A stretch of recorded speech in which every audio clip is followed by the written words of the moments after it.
こんにちは、キムテイです。皆さんは元気ですか？私は元気ですよ。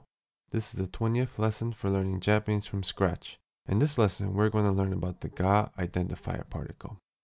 Let's first start off by quickly reviewing the wa topic particle. We learned previously that the wa particle introduces a new topic to a conversation. We also learned that the topic particle doesn't define the subject of a sentence. For example, we saw 私は犬です doesn't necessarily mean I'm a dog. It's saying, as for me, dogs. It could be, for example, an answer to the question, what kind of animal do you like? Now that we learned about adjectives, we know how to ask that question using the na-adjective 好き。好きな動物は何ですか？私は犬です。好きな動物は何ですか？私は犬です。This translates to, as for likable animals, what is it? As for me, dog. In this fashion, the topic particle allows us to indicate what we want to talk about. However, what if we don't know what the topic is? What if we're trying to identify an unknown? Let's say, for example, somebody you know is clearly enjoying a book. She bought all the volumes in hardcover and even watched all the movie adaptations. You're baffled as to why somebody would enjoy this book and want to find out just what is good about it. Can we use the topic particle to find out? What if you asked, 本は面白い? As for book, interesting? Okay, that makes sense. We're asking if the book is interesting, but that's not what we're after. We already know the book is interesting to her. We want to know what about the book is interesting. Okay, what if we try to use a topic particle with a question word? 何は面白い? This becomes, as for what, interesting? We're basically asking if what is interesting. That makes no sense, so we can never use the topic particle with question words. The topic particle obviously doesn't work if we don't know what the topic is, so we need a particle to identify unknowns, which is the ga particle. This particle is used to identify an unknown, usually among many other possible choices or candidates. For example, if you asked 何が面白い? It doesn't just mean what is interesting. You're trying to identify the thing that is interesting. So a more accurate translation would be something along the lines of, what is it that's interesting? Or, what is the thing that's interesting?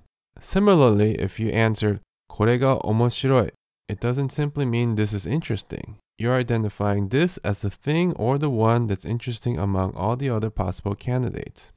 これが面白い. With the ga particle, we can now try to identify what's so interesting about the book. As you can see, the topic is book because we are still talking about the book. But we can now seek to identify something unknown about the book. その本は何が面白い? その本は何が面白い? Likewise, we can use the ga particle to identify, for example, the story as a thing that was interesting about the book. その本は何が面白い? 話が面白い。その本は何が面白い? 話が面白い。So with the ga particle, we can now ask, as for that book, what is it that's interesting? And answer, the story is the thing that's interesting. So now we know that the ga particle is used to identify unknowns, which is why I call it the identifier particle. However, it's sometimes referred to as the subject marker. We already know that the wa particle doesn't indicate the subject, so is that the main difference between wa and ga? Does ga in fact mark the subject of a sentence?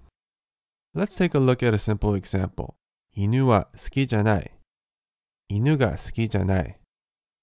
Now, if you translate these two sentences without too much thought, you might end up with dog doesn't like and dog doesn't like. The two translations look identical, but remember the specific roles the two particles play. A more accurate translation would look like this. The first sentence introduces dog as a new topic. We don't even know if the dog doesn't like something or if someone doesn't like dogs. All we know for sure is that the topic is dogs and something or someone is not liked. Normally, the context of the conversation would tell us more, but with just one sentence, it's purely guesswork. The second sentence identifies the dog as the one that doesn't like. That sure sounds like dog is indeed the subject. In fact, without more context, it's perfectly reasonable to read the sentence as saying the dog is the one that doesn't like something. However, if we add watashi as a topic, we end up with 私は犬が好きじゃない, which becomes, as for me, dog is the one that's not liked. So if the topic is me and we're identifying the dog as the thing that's disliked, the sentence is now saying, I don't like dogs, which makes dogs the object, not the subject of the sentence. So it's clear that the ga particle doesn't always mark the subject of the sentence. Actually, all this talk about subject and object is pretty much meaningless in Japanese, because the role wa and ga plays as a topic and identifier really have no English equivalent. In fact, while we'll learn about the object marker later, there is no particle to mark the subject of a sentence. The beauty of the Japanese language is that many things are understood from context. We can understand a word to be the subject purely based on context, even when there's no particle at all. Because English and other languages require a subject to be grammatically complete, a truly literal translation of Japanese would have a lot of he, she, it, they, because Japanese simply doesn't need to specify which. So it's best to avoid trying to compare or translate these fundamentally different concepts to English. Also, don't try to compare wa and ga. Have you ever had a test or homework that asked you to choose between the two? These types of exercises are misleading because there are really no wrong answers. The only difference is which is more appropriate given the situation. Well, except that you can never use question words with the topic particle as we saw earlier. These types of questions are also misleading because you can always rearrange or reword a sentence to use either ga or wa. For example, in the beginning of this lesson, we asked what animal you liked with the topic particle by saying, 好きな動物は何ですか? But we could also rephrase the same question using the ga particle, as in, 動物は何が好きですか? Just like any other language, there are many ways to phrase the same thing, which you can do as long as you remember the core functions of the particles.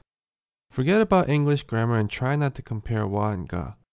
Just remember that wa is for introducing a new topic and ga is for identifying something, and keep practicing with real-world examples. You'll soon get the hang of it. Finally, here's an example dialogue for you cat lovers out there. 好きな動物は何ですか? 犬が好きです。A さんは?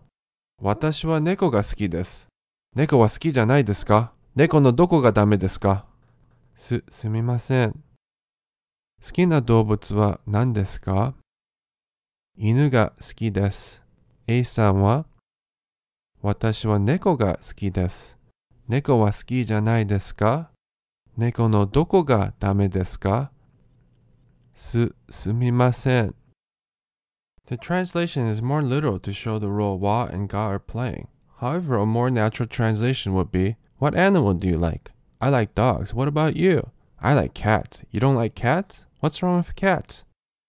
Sorry. In this lesson, we learned how to use the ga particle to identify unknowns. Make sure to check the video description for the list of new vocabulary, including the kanji and other useful links. In the next lesson, we will learn how to combine sentences into compound sentences. Until then, see you next time.